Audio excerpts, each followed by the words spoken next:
vicinity where I was born. Oh, where Where I was was raised. In Los Angeles, 100 years ago. And I like to go up to our spot in the High Sierras that Howdy and I enjoyed so much. I won't get up there, but Cliff said he'll take me to in Los Angeles. But where she is, it's close to Silver Lake. It's a different now. It's just totally different like what it was before. Los Angeles in 1914. 1914, when I was born, it was still a nice little, Nice vicinity.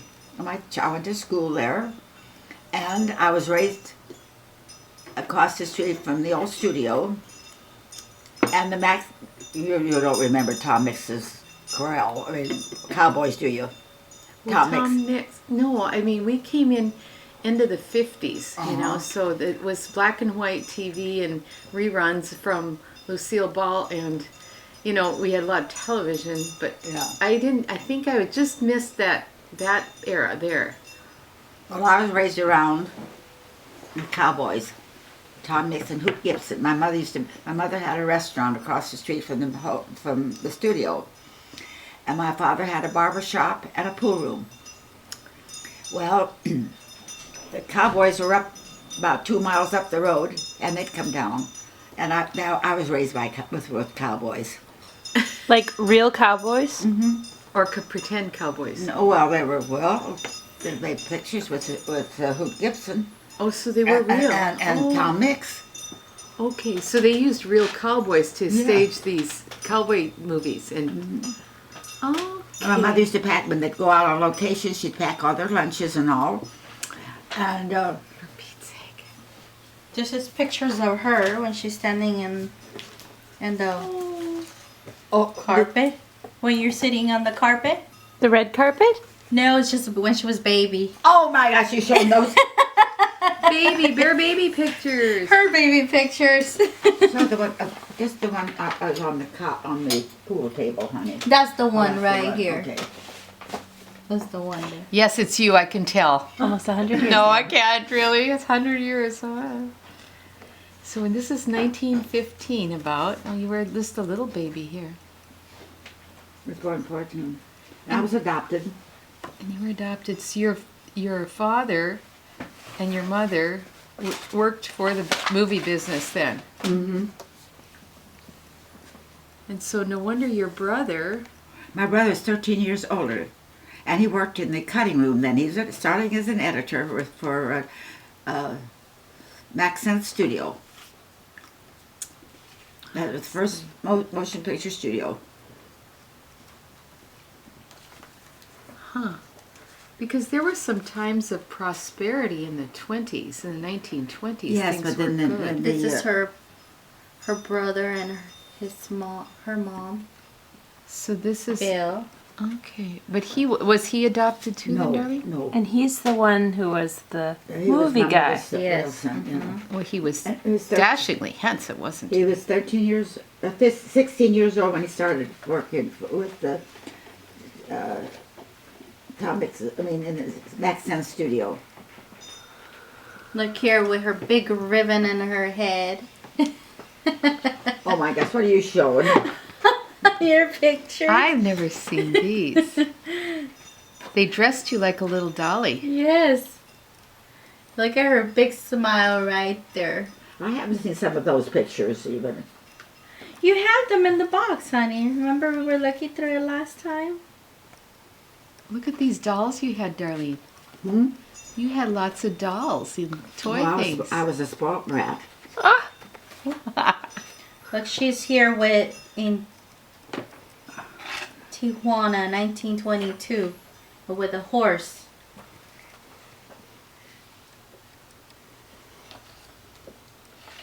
Looks like this is Christmas. This is Bill and her little...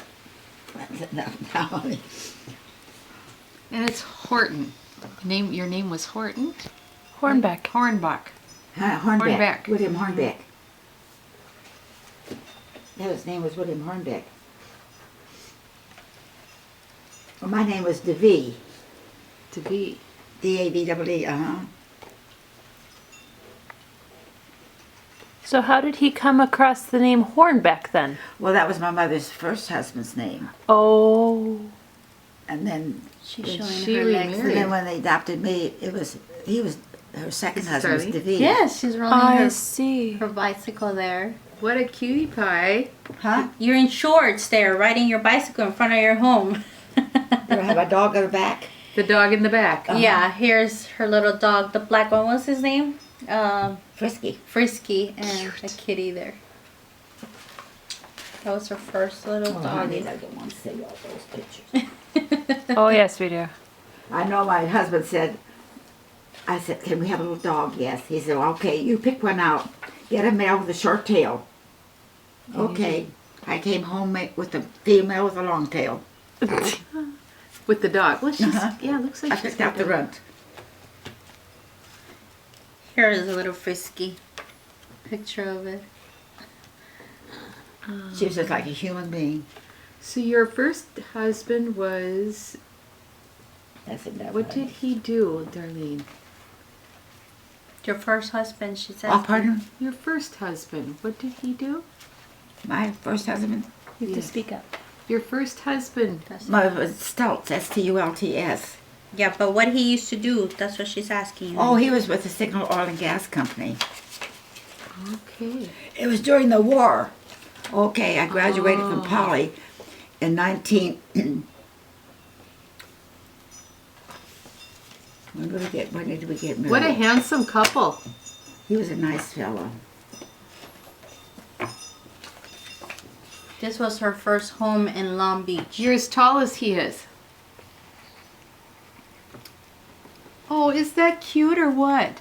What? Your Your first lo- home your in Long first Beach, honey. You house. have a picture there. Oh, yeah. Paid either $1,700 or $1,900 for it. Elephant. There, for something, you know. And the elephant's name was Etta. And I changed my name. Oh So you were named after an elephant. Yeah, I was named after an elephant. Oh my gosh. No, so when I got married, my brother never called me Etta. He always called me May, Etta May. So my mother called me Etta, my brother called me May, and my husband called me Darlene. So I answered all three names. So Darlene is just something he made up or what? Yeah, I made up my name right then and there. He did? Uh-huh. That's hilarious. Howard. He I was think a- I was about 8 or 9 years old. Well, you know, I always remember Uncle Howdy's letters because my mother, he loved to write. And when we were little, we would get letters from Uncle Howard. They were so entertaining. It was about baseball, it was about this, it was about that, all this stuff. And I just thought that was so great. I just loved to read them myself. And then when she was little and it was, I'm supposed to start writing or whatever, I don't remember, I said, I know just the person you need to write to and get to know. I said, you have a great uncle and his name is Howard and he will write the most fantastic letters to you. I just know he'll write back. Oh, I know. She tried to write to a little girl that never wrote back.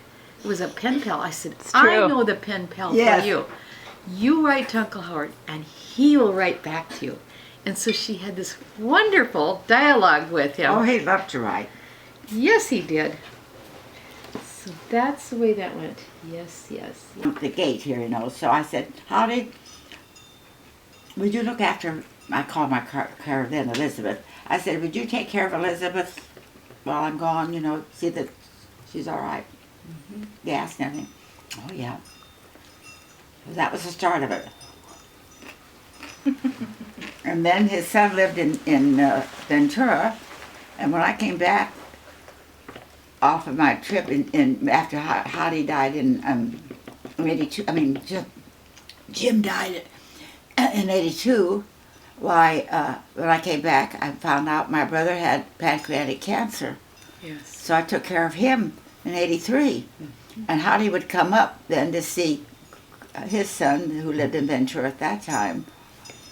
And I guess, I don't know, he called all the family to see if it was all right for him to get married. I think he called Ruth. Called my mother. Mm-hmm. I hope she said yes. Yeah, and he called Tommy, Doris's husband, his nephew, to see if it was all right if he could get married. And they said, Howard, you're a big boy. You can make your own mind. He thought it was too soon after Clara died. Yeah. I met her only once. I remember her only one time meeting her. She suffered from cancer for many, many years. She had Did both she? breasts removed and did it all through her. Poor thing. So then you and Uncle Howie got married. What year did you get married to Uncle Howie? 84. So you were just newlyweds when you came up to North Dakota. Oh, I didn't realize that. I mean, I guess I didn't realize you had only been married a couple years when you met Kelly. That's about right then. No, we got married in 84. Yeah, so did we, my husband and I. We did. December. And when Howie went back to his hometown, Lemoore, Yes. oh, never again. He'd been gone for 23 years, he said. Never again. Yeah. The only person he knew was the undertaker. Oh! You said about the graves that it was broken. Yes, her name was Rachel. Who is Rachel? His Let's see, that would be his, Sister or what is this? no, because this is a name I've never heard. You're telling me things that I don't know. Because Grandma, as far as I knew, was Grace. Grace married Alfred. And then it was Olive. And I only met her like once. And then there's another sister. There was a Claudia that died in childhood. And then there was Howard, I think. no, there was another one then. This little girl, I don't know how old she was, but the tombstone was cracked. I bet that was Claudia. Was that Claudia then? I'm sorry. I Claudia bet said Rachel. I bet because she was a child and had died of diphtheria. Yeah, that's the one. Okay, that was the Claudia. one. Claudia. And Grandma used to talk about it. Let's see, Claudia. Grace, Olive, Ida. That sounds right. I never can remember if it's on Grandpa's side or Grandma's that these names showed up. Grace, Olive, Ida, So Claudia, he knew Howard. the undertaker. So he had her grave. Rebuilt up, yeah, fixed up. And actually, was it Kelly, you and I, we were by the farm. Or no, Steve. Steve and I came back from a trip and we drove through Lemoore. And the farm is in quite disrepair. I don't know, these older buildings, any old building takes a lot of work to make it stay nice. Sure. And so this farmstead, I'm sure at its day, was a much nicer looking place than what it is now. I only remember, I think I might have been 3 or 4 being on that farm. And then Grandpa and Grandma moved to the town. But I really don't have a recollection of what that house is like or anything, but it looked pretty rough when we were there. So, but my brother went out there with my mother just recently and looked at it.